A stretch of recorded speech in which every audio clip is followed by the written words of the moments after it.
එළවලු මිල 25%කින් වැඩි විය. එළවලු මිල 25%කින් වැඩි විය. නමුත් එළවලු සඳහා යන වියදම පෙර ලෙසටම පවත්වා ගැනීමට පරිභෝජනය අඩු කළ යුතු ප්‍රතිශතය සොයන්න. ඒ කියන්නේ මෙහෙමයි ළමයි. ඔයාලා මේ රුපියල් 1000යි හම්බ කරන්නේ. එතකොට පෙට්‍රල් ලීටරයක් රුපියල් 1000යි. හරිද? එතකොට ඔයාලා පරිභෝජනය කරන්නේ හම්බෙන රුපියල් 1000ට පෙට්‍රල් ලීටරයක් ගහනවා. ඔයා කිලෝමීටර් හිතන්නකො රුපියල් 1000ක තෙල් ගහනවා ලීටරයක්. හරිනේ. ඔයා ඔකෙන් කිලෝමීටර අපි නිකන් දාලා වශයෙන් අපි දැන් මේ ගන්න කිලෝමීටර 50ක් දුවනවා කියලා හිතන්නකො. හදිස්සියෙම ඔයාට හම්බෙන්නේ 1000 ඒකම තමයි පෙට්‍රල් මිල ඉහළ යනවා. පෙට්‍රල් මිල 2000 වෙනවා. ඈ ඔයාට දැන් ලීටරයක් ගහන්න බෑනේ 500යිනේ ගහන්න පුළුවන්. එහෙනම් ඔයා පරිභෝජනය අඩු කරන්නම එපයි. කොච්චරද අඩු කරන්න ඕනේ? භාගයක්ම අඩු කරන්න වෙනවා. භාගයක්ම අඩු කරන්න වෙනවා. 50ක් දුවපු එක 25ක් දුවන්න වෙනවා. එහෙම දිව්වොත් ඔයාට හැබැයි ඉතින් අර අමතරව සල්ලි හොයාගන්න ඕන වෙන්නේ නැහැ. හැබැයි ඔයා 50ම දුවනවා නම් ළමයි. එහෙනම් ඔයාට හම්බ කරන ගාන ජීවත් වෙන්න මදි. නේ? හම්බ කරන ගාන ජීවත් වෙන්න මදි.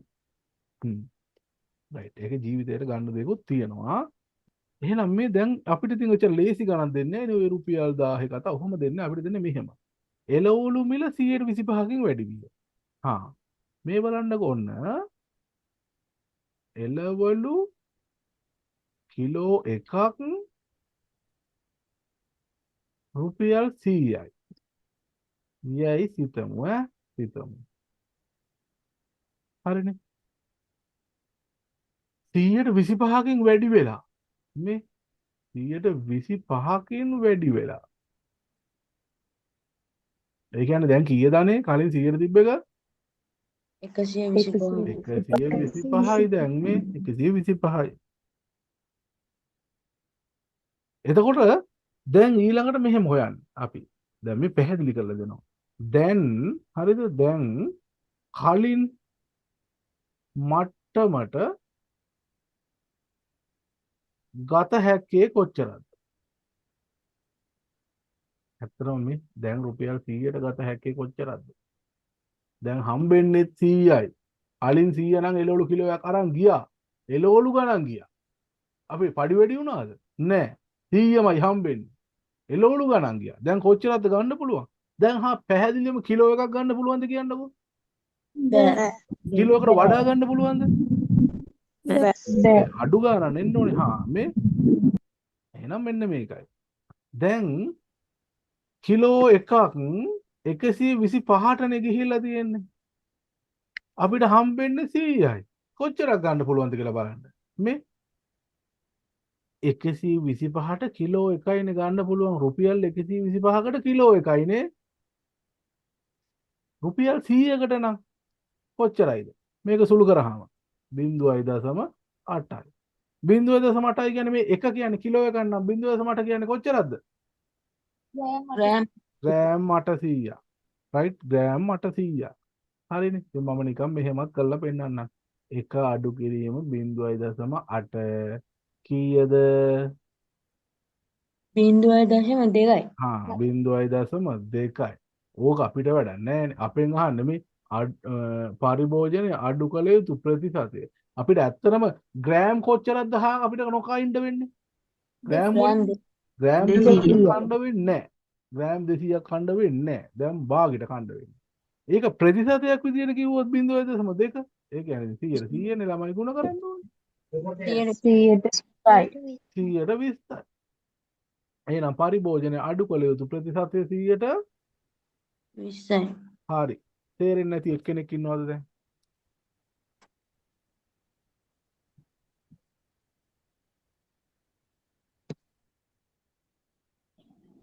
දැන් මේක වෙන ක්‍රමයක් නැද්ද හදන්න? නෑ ඕක ලේසි. ඔව්. සර් මේකෙන් දැන් ඒතර මේ වැඩි වෙලා තියෙන්නේ 125කින්නේ. 125ට 25යි ගුණ කිරීම 100ට. 100. ඔව් එතකොට තේරුණේ සර්. කෙටි ක්‍රමය ඊගාවට එන්නේ. මේක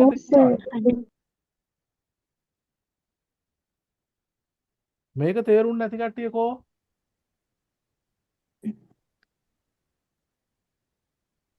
සර් ඒක ආයෙ පාරක් කියලා දෙන්නකෝ.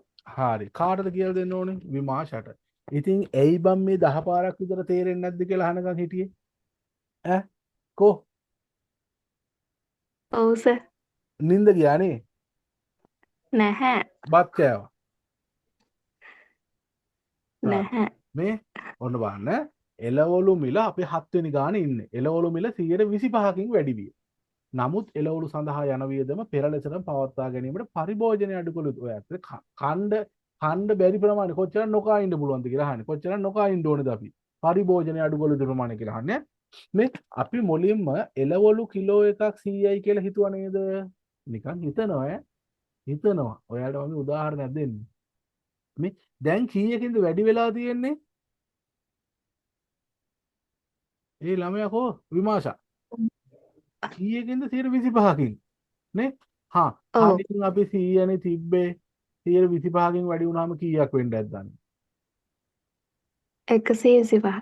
125ක් වෙන්න ඇති ඈ මේ දැන් කලින් මට්ටමට ගත හැක්කේ කීයද කියලා බලන්න මේ කලින් කිලෝ එකක් ගන්න රුපියල් 100යි නේ ගියේ කලින් මට්ටමට කියන්නේ රුපියල් 100ට ගන්න පුළුවන් ගන්න අපි බලන්නේ නේද අපි ළඟ ඔව්. 100යි නේ අපිට පඩි හම්බෙන්නේ එච්චරයිනේ හරි පඩි හම්බෙන්නේ එච්චරයිනේ මේ දැන් ඉස්සර නම් අපි ගත්තා රුපියල් 100ට කිලෝ එකක්.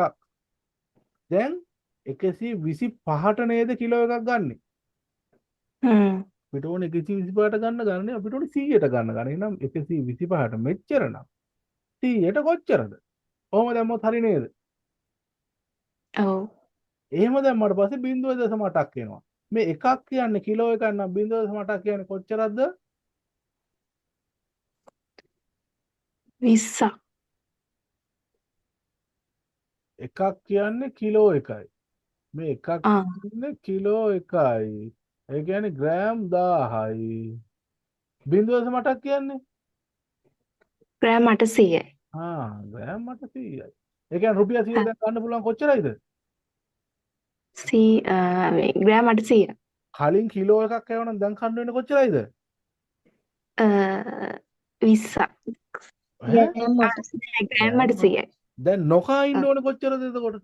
ওই වැඩේ නිසා ග්‍රෑම් 100ක්. ඇත්තම නොකා ඉන්නව නෙමෙයි නොකා ඉන්න වෙනවා. නේද තමයි? නොකා ඉන්න වෙනවා. දෙන්නේ නැහනේ දැන්. මේ ඉතින් මේ ඔන්න කිලෝ 1යි 0.8යි එයාගේ පරතරේ 0.2යි. ඒක 100ට කොච්චරද? 120ක්. තේරුණාද එයාට? ඔව් සර්. එමයි. දැන් ළමයි මේ ගාන මෙහෙම එද්දී ඉතින් අර හැමතිස්සෙම කෙටි ක්‍රමයක් දෙනවා. ඕනේද මේක මේ විදිහට යන්ද? කෙටි ක්‍රම ඔලුවට මේ වෙලාවේ ඕනද? කෙටි ක්‍රමයේ මොනිට උඹලටත් ඉතින් කෙටි ක්‍රමයම තමයි ඔය. කෙටි ක්‍රමය. දැන් මේ කෙටි ක්‍රමයේ එකපාර දුන්නාම මෙහෙම එන්නේ කොහොමද කියලා අහනවනේ. ඒ හින්දා දෙන්නේ නැහැ. මේ තමයි දැන් ඔයා ළමයි ඔයා විභාගේ පාස් වෙන්න තමයි කෙටි ක්‍රමය ඉගෙන ගන්න. මං උගන්වන්නේ විභාගේ පාස් වෙලා ඔයත් මේ වගේ ක්ලාස් කරන්න. ළමයින්ට උගන්වන්න. තමයි මං ඔයාලට උගන්වන්නේ. හරිනේ? එතකොට විභාගේ පාස් වෙන එක කොහොමද වෙනව? ළමයිනුත් දවසක මේකත් කරන්න. හරි? මේක කරන්න සීමිත ප්‍රමාණයක් ඉන්නේ. ඔයාලත් කරන්න මේක. මොකද බැරි මේව කාටවත් නැද්ද? හරි. ඔන්න කෙටි ක්‍රමය මේ 125කින් යන්නේ වැඩි වෙන්නේ 125 වෙන්නේ 25ක් වැඩි වෙලා නේද?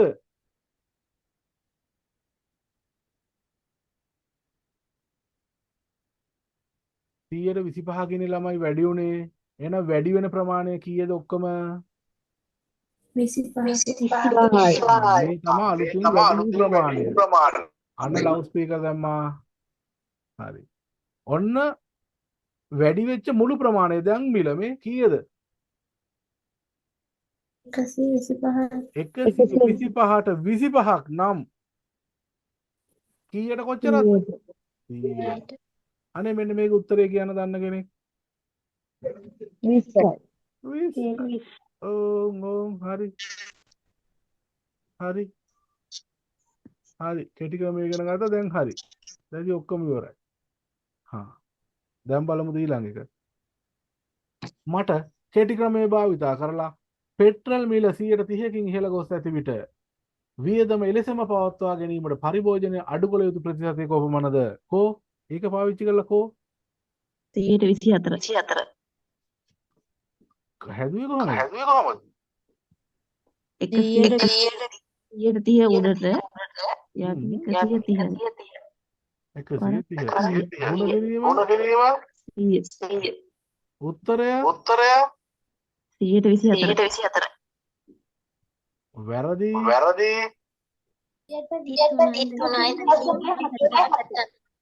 හරි ඔයාලා කවුරුත් කෑ ගහන්න එපා හරි නිසාදි ඔව්ද ඔයාගෙන් මට මැහෙනවා එක්කෝ එයා ඩිවයිස් දෙකක් භාවිතා කරනවා එක්කෝ ලවුඩ් ස්පීකර් දාගෙන මොකක් හරි ක්‍රමයක් නේද හරි හරි දැන් මේකට උත්තරේ 24න් නෑ බං කවුද ඒ ಗುಣ කරපු කෙනා ඒ ක්‍රමයට 23.07 23.07 හරි මේක තමයි උත්තරය මේකට මේක දාන්න බෑ අම්බෝ වැරදි 23.07 දැන් මේක අර ක්‍රමයට හොයන්න ඕනද මේ ක්‍රමයේ ඇතිද ඔය තමයි රීසි හරි එහෙනම් අර ක්‍රමයට හෙව්වත් ඒ උත්තරේ එනවා